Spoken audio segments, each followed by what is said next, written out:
Hi, it's Ian from the Postal Hub Podcast. And Marek from Last Mile Experts. And we are the Last Mile Prophets. This is the last word on the last mile. This video is created thanks to Modern Expo, one of the key players in the world's parcel locker market. Modern Expo's product portfolio includes innovative solutions with refrigeration and freezing cells, Bluetooth locks, and even personal parcel lockers. Marek, it's just... we can't stop recording videos about Royal Mail. Because every time we record a video and then set it off for editing and all that, something happens in the meantime. It happened with our previous videos, and there'll be a link in the description or somewhere to the videos we published recently about Royal Mail potentially splitting from GLS and all the brouhaha associated with that. Well, then, the Royal Mail, International Distribution Services PLC, I should say, issued a trading update after we'd recorded those last videos. And it was all that, there's an adjusted operating loss of £219 million is forecast, including around £70 million of direct negative impacts from 3 days of industrial action. Seems a lot, Marek. Then, here's an ominous phrase. We'll be starting the process of consulting on right-sizing the business. Right-sizing the business, that's a great new euphemism for sacking people, everybody. Right-sizing the business in response to the impact of industrial action and so on and so forth. But what are they saying here? An estimated reduction of about 5,000 full-time equivalent operational roles by March. I think they mean March next year. And about 10,000 by the end of August next year. That's a lot.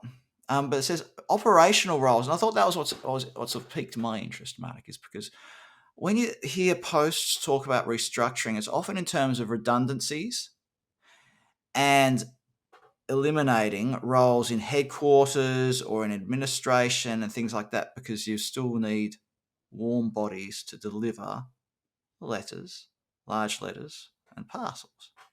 Whereas here they are talking about cutting staff. And it made me wonder, Marek, I'm going to let Marek speak in a moment, everybody. It made me wonder if this is just a precursor to Royal Mail heading down the subcontracting or the contracting route. Anyway, Marek, over to you. Absolutely.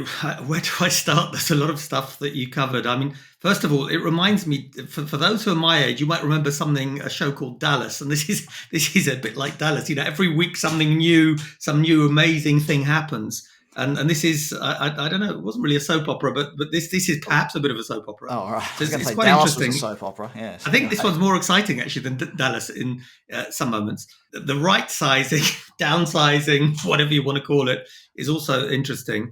I'd agree with you, Ian, that typically, probably they've cut what they can cut at head office. And now they're looking at ways to make cuts and to reduce perhaps the influence of the unions, because less membership, less people in the field, because those are the guys who are going to be union members. I don't know.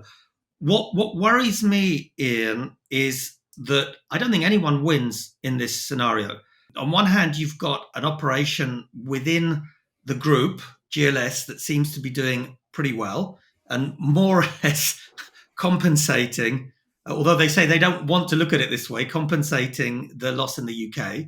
We've discussed that in another video, that actually the two should be separated, because it's not all about just covering Royal Mail's losses and not being able to develop yourselves at GLS. But I think, coming back to your point, I'd agree with you. It seems that they are looking at how to restructure the last mile operations process. And what worries me is, at the moment, it looks like a highway to hell, because you've got the one stakeholder group, an important group, the unions, and the, let's call them, what do they call them, operational resource or whatever, having a fairly clear view and being in one camp. Then you've got the management in another camp. And it looks like the only way that they can talk to each other at the moment is through ACAS. And as we record this, supposedly the two parties are indeed headed to arbitration. Is it arbitration or mediation? Comment below. Let us know which it is, to try and resolve this. But I wonder if this is sort of expanding what's on the table, if we've gone from talking just about the percentage points for a pay rise for workers through to, well, are these workers going to actually have a job in 6 months' time, in 12 months' time? What's the future going to be for the delivery network? Because I imagine that when they're talking about operational roles, I can't imagine it's not going to be huge numbers in, say, parcel processing centres who might have their jobs under threat, because surely, I feel like I'm asking a leading question here, if we're surely Royal Mail sorting centres are already automated such that there's not a huge number of people who have to be working there around the clock to sort parcels and things like that. First of all, Ian, I actually don't know, but I would suspect, given various snippets that I've seen in the past of new investments, and typically the posts are pretty good at automating the sorting centres. So I would imagine that the vast number of people are either going to be, the posties, or I don't know how far they've subcontracted and outsourced the post offices. I think they've done quite a bit of that. So, well, of course, the post office isn't part of Royal Mail. So it's completely outside of this discussion. We're talking about things like, not just, you've got the last mile delivery network, you've got the pickup and collection network from, clearing street posting boxes or post boxes, whatever you want to call them. You've probably got the line haul network, and they can't be replaced by drones, everybody, despite the trials that Royal Mail's been doing. Please. But I won't disappear down that route right now, Marek. So, Ian, but just tell me one thing: the staff in the post office facilities, the Crown Post Office. So there's 500 Crown Post Offices, and it's all part of Post Office Limited. So they're not even employees. So that's already effectively. Well, they're not employees of Royal Mail. Remember, the two bodies separated. Absolutely. Years ago. So there's the ongoing speculation in the media as well that where does this take the Royal Mail or international distribution services?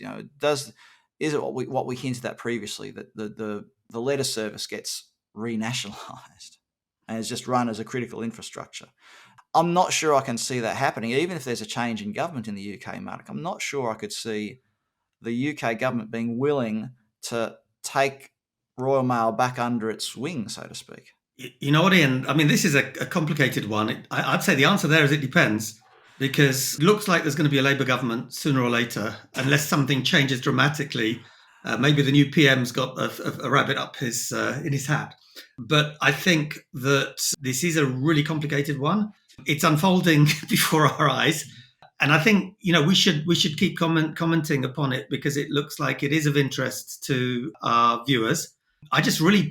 Ian, I'm not even sure what to expect the next term. It is. It's one of these unusual ones. And seeing how this threat, or this sort of foreshadowing of resizing and reducing the headcount, how that will be received by the union, how that will play out in terms of negotiations about pays. Marek, we're running out of time. You got any final comments on this before we have to wrap it up? Yeah, I think it would be really, really interesting to get some comments from union leaders, union members, because we keep hearing the side from the management, the press releases we see, and the most of the information that's available to us is from one stakeholder group. So it'd be great to hear, posties, union members, union leaders. Just keep it clean, because there's been some colourful comments on some of our other videos about Royal Mail management. So constructive criticism, please. Thank you for watching this video on YouTube. Remember to hit like, subscribe, and the notifications bell so that you get our videos appearing in your YouTube feed. Helps us keep this content free. Let us know what you want us to cover, by the way. Don't just subscribe. Let us know. Send us a message. That'd be great. Marek Różycki, thanks for being part of the Last Mile Profits today. Thank you, and thank you, everyone.